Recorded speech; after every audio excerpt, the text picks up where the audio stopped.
Hello, my name is Latina Fogum, and I'm excited to share how we can leverage the cultural and linguistic assets of English learners while strengthening home and school connections. This approach aligns closely with my personal philosophy as an educator, creating inclusive, nurturing, culturally responsive environments where every child feels safe, seen, valued, and supported. I believe early childhood education establishes the foundations for a child's social, emotional, and cognitive development. Part of that foundation involves understanding the cultural influences that shape how children learn. Cultural impacts communication styles, behavior expectations, family roles, learning preferences, and how students interpret the world around them. When teachers recognize these influences, they create environments where English learners can thrive. Cultural competence plays an essential role in teaching ELs, as Moore explains. Cultural competence means understanding one's own value cultural lens, recognizing biases, and intentionally learning about students' life's experience. Culturally competent educators do not view ELs through a deficiency lens. Instead, they see students' home language, traditions, and world views as assets. In my classroom, I integrate students' cultural values and beliefs by using multicultural books, inviting students to share their experience, incorporate family traditions into learning activities. I also encourage to use their home language when thinking, collaborating, or problem solving, because a child's first language is the foundation for all future language development. This aligns with the assess-based approach described by Fisher and Frey, who emphasizes that ELs thrive when they feel emotionally safe, intellectually challenged, and culturally affirmed. Culture plays a powerful role in students' learning because it influences how children communicate, collaborate, handle conflict, and make meaning. This is why schools and classrooms environment must be intentionally welcoming. Inclusive environments displays diverse materials, use predictable routines, allow students to express themselves in multiple ways through art, movement, play, storytelling, and conversation. When designing inclusive spaces, I use positive reinforcement, choice-based greetings, social-emotional tools so students feel comfortable taking language risks. A student who feels safe is more likely to use new vocabulary, participate in group discussions, advocate for themselves. This approach reflects my philosophy of teaching through kindness, empathy, and guided decisions making rather than positive discipline.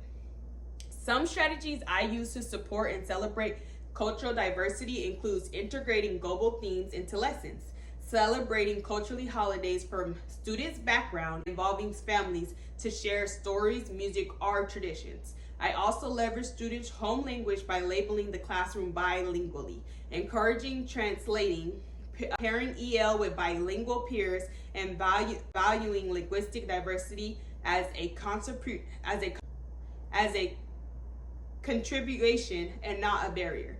Students come with unique strengths and diverse needs. Some may be newcomers, some long-term ELs, some may have special needs. Responsiveness begins with knowing each learner personally.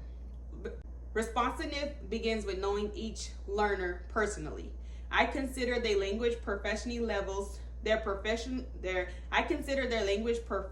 levels, cultural backgrounds, and learning preferences and emotional needs.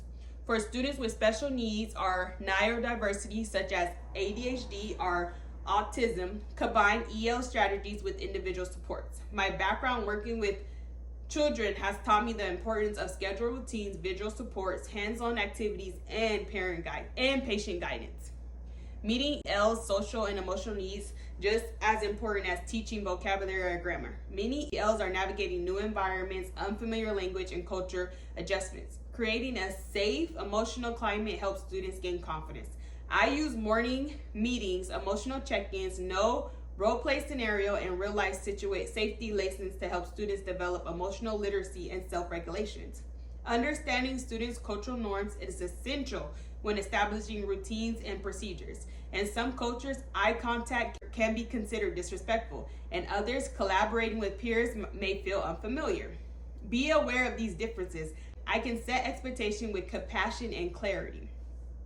This connection strongly to my philosophy of teaching with empathy, cultural humanity, and intentional.